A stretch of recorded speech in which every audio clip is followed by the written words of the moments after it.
मातु मेरी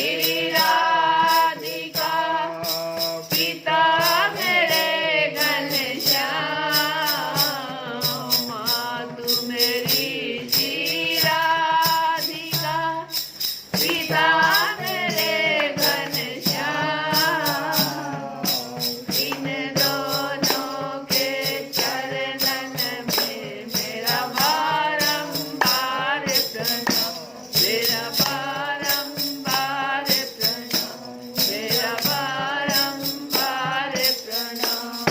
प्रणाम। कल की कथा में हम लोग सांख्य शास्त्र जो भगवान कपिल के द्वारा माता देवहूति को दिया जा रहा है, इसका नाम पड़ा सांख्य। तो सांख्य का वास्तव में संख्या शब्द से बना हुआ है ये सांख्य।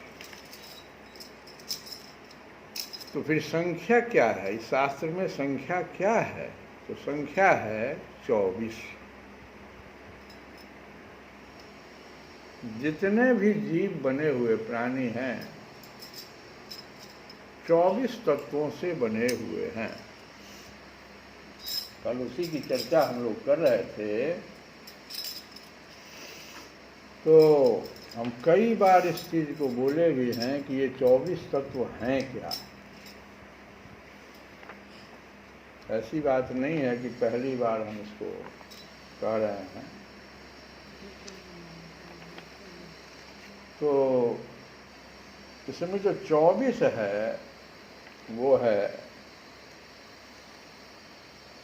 सबसे पहले तो प्रकृति खुद।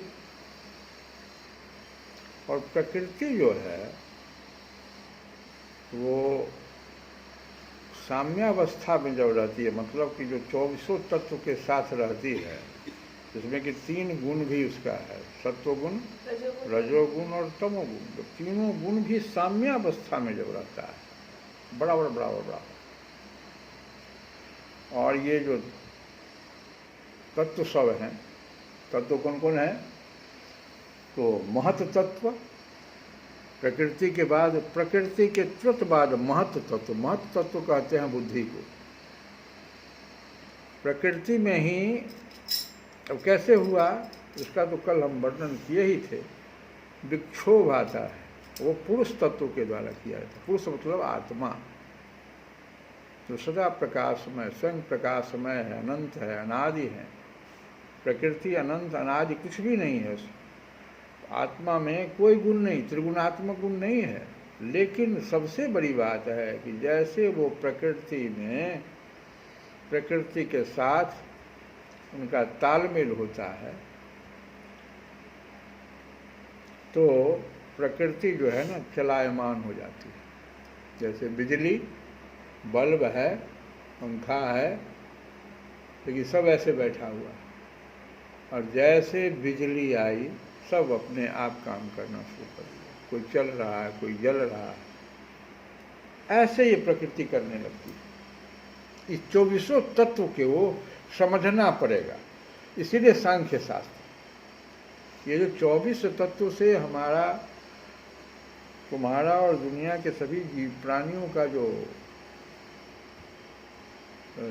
शरीर बना हुआ है, आखिर ये 24 तत्व किस प्रकार से शरीर के साथ बिहेव करें, हम कैसे इन 24 के साथ बिहेव करें, दोनों बात समझना पड़ेगा। तभी हम अपने को सुख दुख से बचा पाएंगे, हम जन्म मरण के चक्कर से अपने को बचा पाएंगे। जैसे कोई आदमी यहाँ से जा रहा हो जंगल के रास्ते से, उसको जंगल का रास्ते का कुछ भी भान नहीं है, तो वो बहुत मुश्किल है उसको उस जंगल को पार करना। ठीक इसी प्रकार से ये संसार एक प्रकार का जंगल है, संसार एक प्रकार का समुद्र है, इसमें हमको छोड़ दिया गया, पार जाओ, भव पार करो। तो सबसे पहले प्रकृति, और प्रकृति के बाद महत तत्व की उत्पत्ति होती, बुद्धि। महत तत्व के बाद उसमें विक्षोभ आता, अहंकार की उत्पत्ति हो जाती। 3 तत्व हो गए। और अहंकार के बाद जो है हमारा 5 ज्ञानेंद्रियां, 5 कर्मेंद्रियां और 5 तन्मात्रा, तो 15 ये हो गए। 5 ज्ञानेंद्रियां, 5 कर्मेंद्रियां हम लोग खूब बढ़िया से जानते हैं, लेकिन 5 तन्मात्र क्या है? रूप, रस, गंध, है ना, 5 है ना, जिनमें एक एक की कमी जब हो जाती है तो 5 महाभूत। जैसे पृथ्वी में 5 गुण है, 5 तन्मात्रा है उसमें, पृथ्वी में सब है, एक की कमी हो जाएगी तो पृथ्वी से एक कम जल है, एक उसमें तन्मात्रा कम है। जो पृथ्वी में है, पृथ्वी में गंध है, मेन गंध है, लेकिन जल में गंध नहीं है, एक तन्मात्रा घट गई। जल में भी एक तन्मात्रा जब घट जाती है तो अग्नि का निर्माण हो जाता है, ऐसे आकाश तत्व तक जाता है। तो ये 5 तन्मात्रा कौन कौन है? रूप, रस, गंध और शब्द और स्पर्श। शब्द कहाँ पर है? आकाश में। एक ही गुण है आकाश के पास, उसके पास न रूप है, न रस है, न गंध है, न स्पर्श है। आकाश को स्पर्श भी हम नहीं कर सकते, शब्द है वह। तो 5 ज्ञानेंद्रियां, 5 कर्मेंद्रियां, 5 तन्मात्रा और 5 महाभूत, 20। और उधर से आ गए 3 अहंकार, महत्त्व और प्रकृति, 23। एक बन गया जो 5 ज्ञानेंद्रियां और कर्मेंद्रियां बना, तो उसको संभालने वाला एक मन, 24। इन 24 तत्व की व्याख्या कपिल भगवान ने अपने माता से, इसीलिए इसका नाम पड़ा सांख्य शास्त्र। इस 24 को आप कैसे संभालेंगे? जब इसके बारे में जानेंगे ही नहीं तो हम संभालेंगे क्या? जैसे छोटी सी बात, हम लोग इसको शुरू करने से पहले एक भजन जरा सा सुन लें। भजन जो है, बिनु भजन विवेक न होई।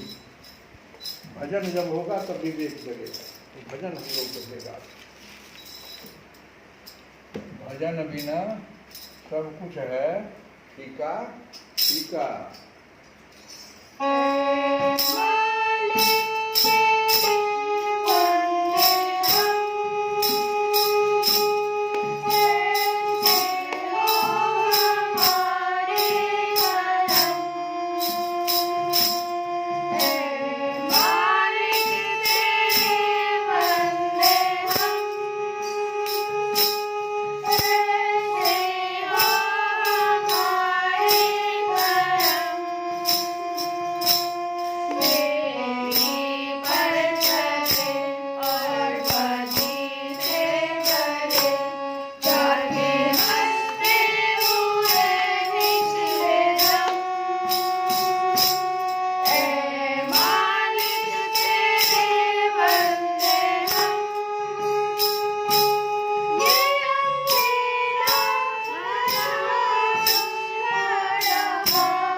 भगवान का भजन करने के बाद हम लोग अब इसको समझने की कोशिश करें।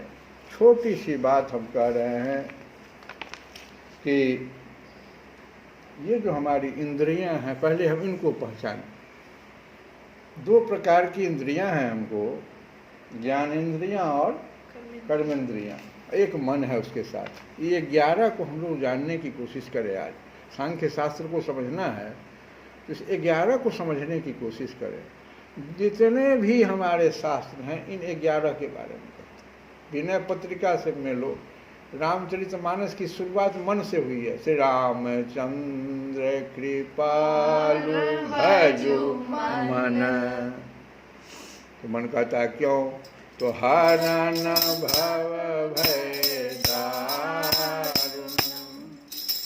हमारे शास्त्र जितने हैं वो मन पे बहुत ज़्यादा जोर दे रहे हैं, लेकिन मन के साथ साथ हमको अन्य इंद्रियों के बारे में भी समझना है।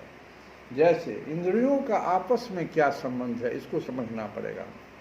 हर व्यक्ति को समझना पड़ेगा। इंद्रियां स्वतंत्र नहीं है, आपस में दोस्ती किए हुए हैं।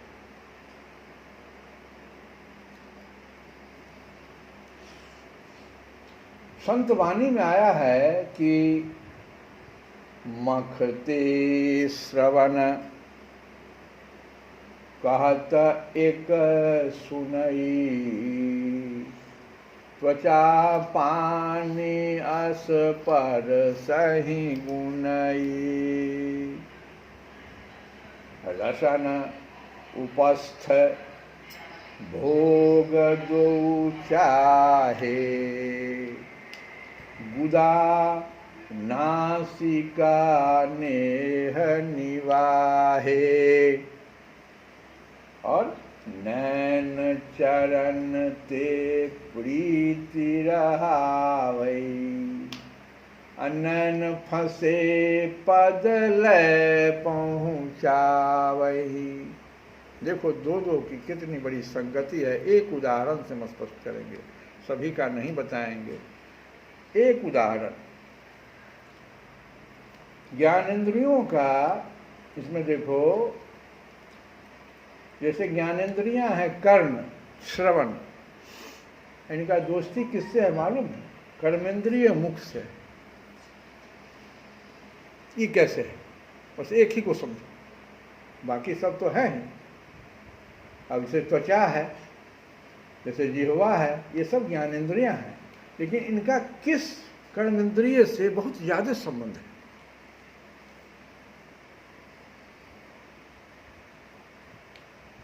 श्रवण का हमने बताया, श्रवण का मुख से संबंध बहुत ज्यादा है, और जिह्वा का लिंग से बहुत ज्यादा संबंध है। ये कैसे? जैसे कोई बच्चा पढ़ रहा है अंग्रेजी स्कूल में शुरू से ही, बचपन से ही, और कोई बच्चा सरकारी स्कूल में पढ़ रहा है, वहाँ वो श्रवण क्या करता है? सरकारी स्कूल वाला हिंदी माध्यम से अपने विषयों को सुनता है, वो हिंदी भाषी हो जाता है। और इंग्लिश स्कूल में जो लड़का पढ़ रहा है शुरू से ही अंग्रेजी बोलना सीख जाता है। छोटा सा उदाहरण। इस श्रवण का देखो वाणी से कैसे, मुख से कैसे संबंध है।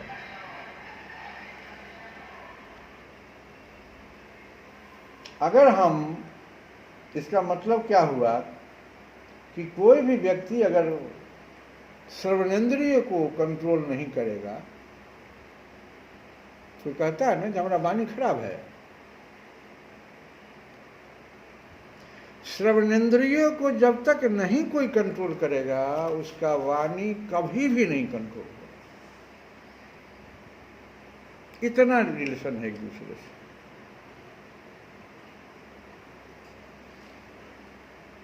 वागेंद्रिय कहते हैं उसको, वाणी को वागेंद्रिय, मुख से जुड़ता है, वो कंट्रोल नहीं हो सकता है।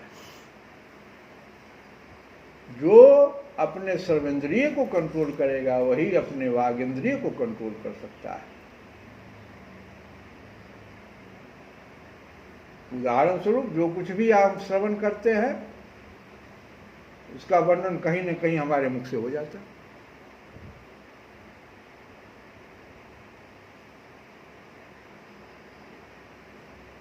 अब यहाँ पे संतों ने क्या कहा कि श्रवेंद्रिय को श्रवणम, पहली नवधा भक्ति का पहला आयाम, पहली सीढ़ी है, इसको संभालिए। आप इसको सत्संगति में लगा दीजिए,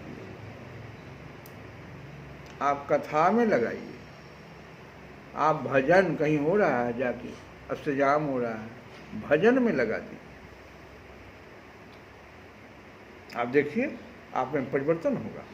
आपकी ये जो वागेंद्रिय हैं वो अपने आप भजन करने लगेगा, भगवान के भजन से जुड़ जाएगा, भगवान की कथाओं से जुड़ जाएगा। और वो अनाप शनाप जो गाना है, सबसे पहले देखिएगा आप में सबसे बड़ा जो परिवर्तन होगा कि वो टीवी का गाना नहीं पसंद करेगा, मोबाइल का गाना, लेकिन भजन अगर होगा तो घूमना शुरू कर दो। ये परिवर्तन पहला, और इसको जितना आप बढ़ाइए, वाणी से वही प्रकट हो जाएगा।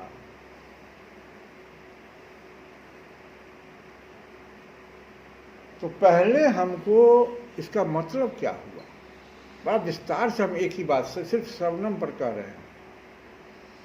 दूसरा हम बोले थे कि जिह्वा का लिंग से है, लेकिन उसका व्याख्या हम नहीं अभी करेंगे, थोड़ा सा उसमें हल्का बता देंगे। इसका बहुत ज़्यादा कर रहे हैं, क्योंकि पहली सीढ़ी है, पहला सोपान है नवधा भक्ति का श्रवणम।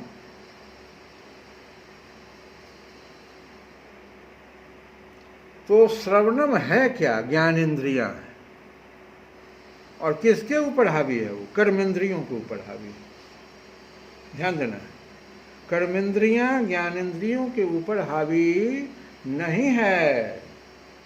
हमको संभालना किसको है?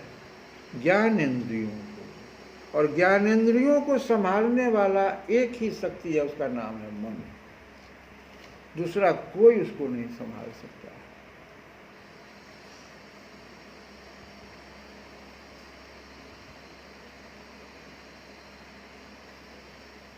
तो यह क्रिया सिर्फ मन को ही समझा सकती है, ज्ञानेंद्रिय को, और मन के अधीन ज्ञानेंद्रियां होती है जैसे, वैसे ही ज्ञानेंद्रियों के अधीन कर्मेंद्रियां हो जाती, एक एक। कोई व्यक्ति, अब जिह्वा की बात जैसे हम किए, रसना को कंट्रोल नहीं कर रहा है, जीव का चटोरापन उसके पास है, तो क्या होगा? सो छोटा सा एग्जाम्पल इसका एक संत ने, जो हमारे राजनेता भी हो गए, वो कहे कि कैसे जनेंद्रियों पर पड़ता है कि देखो, पशु है और मनुष्य है, दोनों आहार लेता है, पशु और मनुष्य आहार लेता है।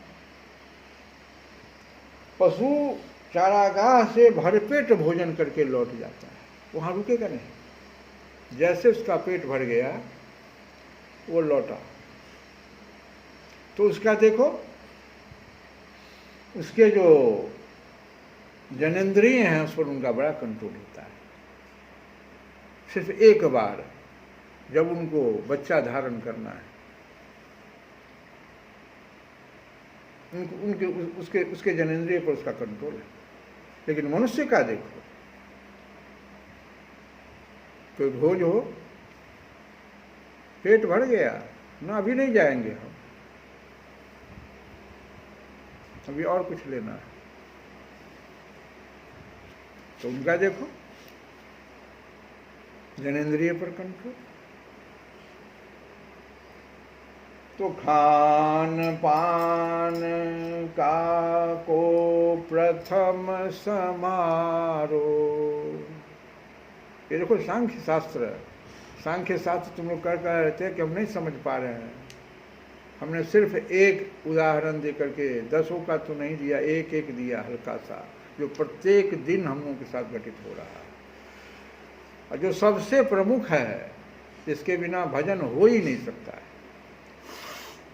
तो खान पान को प्रथम समारो, तब रस रस अब गुण सब मारो। जैसा खाए अन्न वैसा हो मन, तथा जैसा हो आहार वैसी ही डकार। विधि निषेध में कलिमल हरनी। तुलसीदास, तुलसी बाबा, विधि निषेध में कुछ विधि का पालन करना होगा। कलिमल हरण, कलयुग के दुखों से अगर पार जाना चाहते हो तो विधि निषेध में कलिमल हरनी, कर्म कथा रविनंदन वरनी। ये सांख्य शास्त्र जिसको समझना जरूरी है। तो कल की कथा में हम लोग सुन रहे थे कि देवहूति ने पूछा कि पुरुषोत्तम, इस विश्व के स्थूल सूक्ष्म कार्य जिनके स्वरूप हैं तथा जो इसके कारण हैं, उन प्रकृति और पुरुष का लक्षण भी आप मुझसे कहिए। तो प्रकृति के लक्षण के बारे में जैसे भी हम चर्चा कर रहे थे, प्रकृति का ही नहीं तत्व सब है, 24 तत्व। पुरुष के तत्व की तो अभी चर्चा ही नहीं की है। गीता में समूचा आत्मा के ही बारे में लिखा हुआ है। आत्मा कैसा होता है, उसके कैसे क्या गुण हैं। अभी हम प्रकृति तत्व की व्याख्या कर रहे थे, और यहाँ भी भगवान भी यही चीज का है कि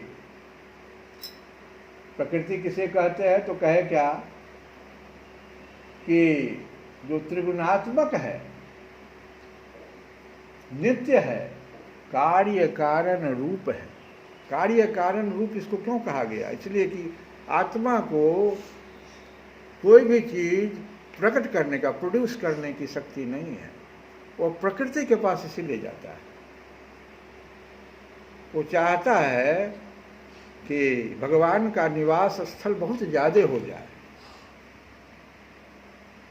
तो कैसे होगा? प्रकृति के साथ वो जाता है, पहुंचता है वहां। वो कार्य कारण रूप है, उसके पास त्रिगुणात्मक शक्ति है। स्वयं निर्विशेष होकर भी संपूर्ण विशेष धर्मों का आश्रय है। अपने प्रकृति जड़ है, लेकिन सभी धर्मों का विशेष आश्रय है। उसके बिना कुछ भी नहीं हो सकता। एक संत को भी पैदा करना अगर है इस पृथ्वी पर, तो प्रकृति के शरण में जाना पड़ेगा। वैसे माता पिता जो रामकृष्ण परमहंस को, विवेकानंद को,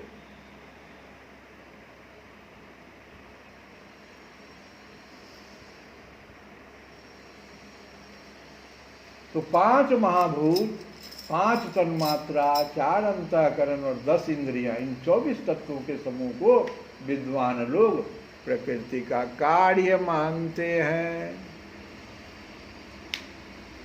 और कैसे कार्य करता है सो भी हम बता दिए। पृथ्वी, जल, तेज, वायु और आकाश, ये 5 महाभूत हैं। गंध, रस, रूप, स्पर्श और शब्द, ये 5 तन्मात्रा माने जाते हैं। श्रोत, त्वचा, चक्षु, रसना, नासिका, वाक, पाणिपाद, उपस्थ और पायु, ये 10 इंद्रियां हैं। मन, बुद्धि, चित्त और अहंकार, इन 4 के रूप में एक ही अंतःकरण। ये जो चारों है, यही अंतःकरण हमारा, जिसमें हम संकल्प लेते हैं।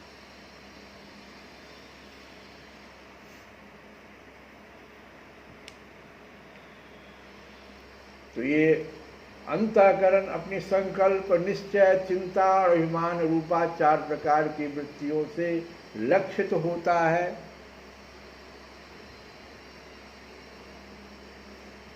इस प्रकार तत्वज्ञानी पुरुषों ने सगुण ब्रह्म के सन्निवेश स्थान, सगुण ब्रह्म कौन है?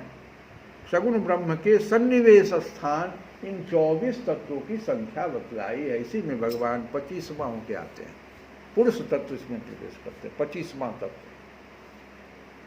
आश्रय, घर।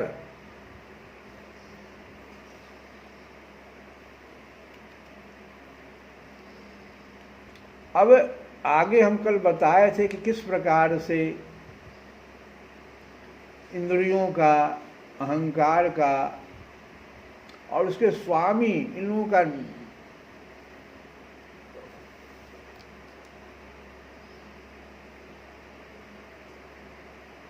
का जो हमारा ये पृथ्वी, जैसे पृथ्वी है तो पृथ्वी आदि अन्य पदार्थों के संसर्ग से पूर्व जल अपनी स्वाभाविक अवस्था में अत्यंत स्वच्छ, देखो, क्योंकि एक गंध नहीं है जल में, तो पृथ्वी की अपेक्षा ज़्यादा वो स्वच्छ, विकार शून्य हो गया, तो वो शांत होता है। उसी प्रकार अपनी स्वाभाविक अवस्था की दृष्टि से स्वच्छत्व, अविकारित्व और शांतत्व, ये जो है लक्षण सबसे ज़्यादा अगर देखो तो चित्त का लक्षण कहा गया। कुछ बहुत पीछे जाओगे तो सबसे पीछे चित्त है।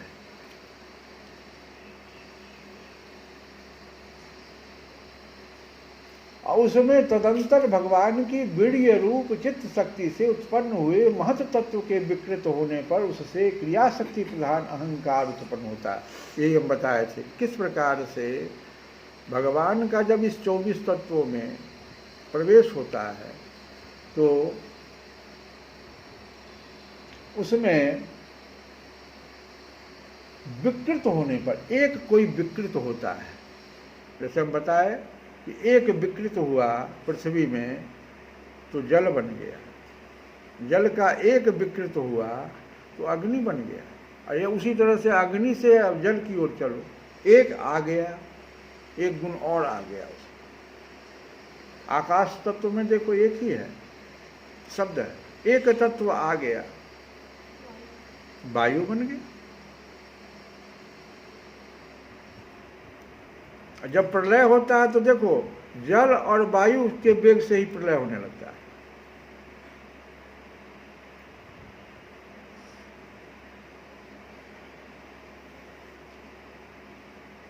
तो इस प्रकार से कहते हैं कि इंद्रियां भी तेजस अहंकार का ही कार्य है। कर्म और ज्ञान के विभाग से उनके कर्मेंद्रिय और ज्ञानेंद्रिय दो भेद है। इनमें कर्म प्राण की शक्ति है और ज्ञान बुद्धि की शक्ति है। ये भी समझने की चीज़ है। कर्मेंद्रियों की शक्ति है प्राण, जब वो प्राणायाम करते हैं, इसलिए प्राणायाम पर जोर दिया जाता है। कर्मेंद्रियों को मजबूत करना है तो प्राणायाम कीजिए, उसकी शक्ति प्राण है। और ज्ञानेंद्रियों को मजबूत करना है, उसको शक्ति देना है तो बुद्धि, उसकी शक्ति बुद्धि है। तो भगवान की चेतन शक्ति की प्रेरणा से तामस अहंकार के विकृत होने पर उससे शब्द तन्मात्रा का प्रादुर्भाव हुआ। अब शब्द तन्मात्रा से आकाश का शब्द का ज्ञान कराने वाली श्रोतेंद्रिय, दो चीज, जैसे अहंकार के विकृत होने से हम बताया शुरू में महत तत्व, प्रकृति के बाद महत तत्व, महत तत्व के बाद ही अहंकार है। महत तत्व बुद्धि को कहते हैं, और महत तत्व में विकार आने से अहंकार की उत्पत्ति हो गई। अब अहंकार में विकृति आई तो जैसे उसमें विकृत हुई उसमें शब्द तन्मात्रा के रूप में क्या आया? शब्द, जो आकाश तत्व का निर्माण कर दिया। और उस आकाश तत्व में शब्द तन्मात्रा से उसको ज्ञान कराने, उस शब्द को ज्ञान कराने वाली एक इंद्रियां होनी चाहिए ना। तो श्रोतेंद्रिय भगवान उसको, कि इसको कैसे तुम पकड़ोगे? आकाश तत्व का तो निर्माण हम कर दिए, शब्द का निर्माण कर दिए, इसका तन्मात्रा, लेकिन तुम्हारे पास कोई एक शक्ति होनी चाहिए ना उसको पकड़ने का। तो श्रोतेंद्रिय भगवान, समझो, अर्थ का प्रकाशक होना ओट में खड़े हुए वक्ता का भी ज्ञान करा देना और आकाश का सूक्ष्म रूप होना विद्वानों के मत में यही शब्द के लक्षण है। अब शब्द के लक्षण माँ पूछ दी ना कि कार्य उसका बताइए और लक्षण भी बताइए। तो लक्षण बता रहे हैं कि अर्थ का प्रकाशक होना। शब्द का काम क्या है? किसी भी चीज़ को प्रकाश कर देता है। हम जो चीज़ नहीं समझ रहे हैं उसको प्रकाश से उसको समझा देता है शब्द के द्वारा। ओट में खड़े हुए वक्ता का भी ज्ञान करा देना। हम नहीं देख रहे हैं वक्ता को, लेकिन उसका शब्द सुन रहे हैं। और आकाश का सूक्ष्म रूप होना विद्वानों के मत में यही शब्द के लक्षण है। भूतों को अवकाश देना, सबके बाहर भीतर वर्तमान रहना तथा प्राण, इंद्रिय और मन का आश्रय होना ये आकाश के कार्य रूप लक्षण है। भूतों को अवकाश देना, मरने के बाद कहाँ जाओ? भूतों को अवकाश देना, कहीं आश्रय स्थल है वहां। सबके बाहर भीतर वर्तमान रहना तथा प्राण, इंद्रिय और मन का आश्रय होना ये आकाश के कार्य रूप लक्षण है। फिर शब्द तन्मात्र के कार्य आकाश में काल गति से विकार होने पर स्पर्श तन्मात्रा पैदा होता है। अब आया स्पर्श वायु, उसमें स्पर्श गुण है। अब शब्द के तन्मात्रा में ये तुम्हारा जो है काल गति से, काल गति सिर्फ पुरुष को कहते हैं। जब भी जहाँ भी हम काल गति बोले तो समझो पुरुष के द्वारा विकार उत्पन्न है, परमात्मा आत्मा। तो होने पर स्पर्श तन्मात्र हुआ और उससे वायु तथा स्पर्श का ग्रहण कराने वाली त्वचा, इसको कहते हैं त्वगिंद्रिय। त्वचा का दूसरा नाम है त्वगिंद्रिय, जैसे वागिंद्रिय उसको कहे वाणी को, इसका नाम है त्वगिंद्रिय। इसका निर्माण हो जाता है, उत्पन्न हो जाता है। और इसका कोमलता, कठोरता, शीतलता और उष्णता तथा वायु का सूक्ष्म रूप होना ये स्पर्श के लक्षण है। कैसे स्पर्श को समझोगे? लक्षण क्या है? तो ये कोमलता, कठोरता, शीतलता और उष्णता तथा वायु का सूक्ष्म रूप होना ये स्पर्श के लक्षण हैं। वृक्ष की शाखा आदि को हिलाना, तृण आदि को इकट्ठा कर देना, उठा लेना, सर्वत्र पहुंचा देना, गंध आदि युक्त द्रव्य को घ्राण आदि इंद्रियों के पास पहुंचा देना। घ्राण इंद्रिय हमारे कौन है?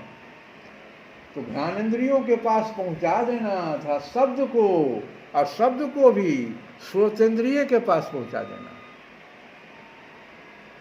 वायु दो काम करता है, दो गुण है तो दो काम भी करता है, दो इंद्रियों को संभालता है। अगर शब्द है लेकिन वायु नहीं है तो हमारे कान तक, ये तो विज्ञान में भी हम लोग पढ़ते हैं कि कोई माध्यम होना चाहिए ध्वनि के लिए,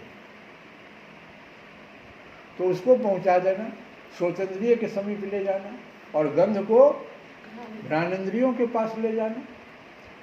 ये समस्त इंद्रियों को कार्य शक्ति देना ये वायु की वृत्तियों के लक्षण है। श्री कृष्ण गोविंद हरे मुरारे नाथ नारायण।